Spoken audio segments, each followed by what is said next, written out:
உலகை எழுப்பும் ஞாயிறு அங்கே குடியிருப்பான். அவன் ஆனை முகத்தனின் அடியவர் மனத்தில் ஒளியாய் வந்து கொலுவிருப்பான்.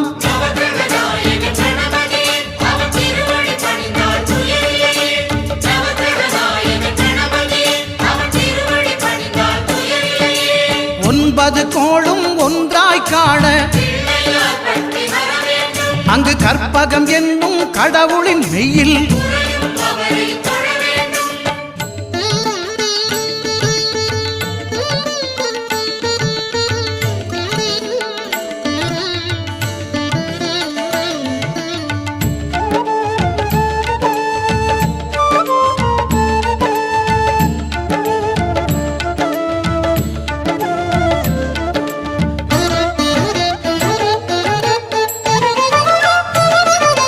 திங்கள் பகவான் திருமுகம் காண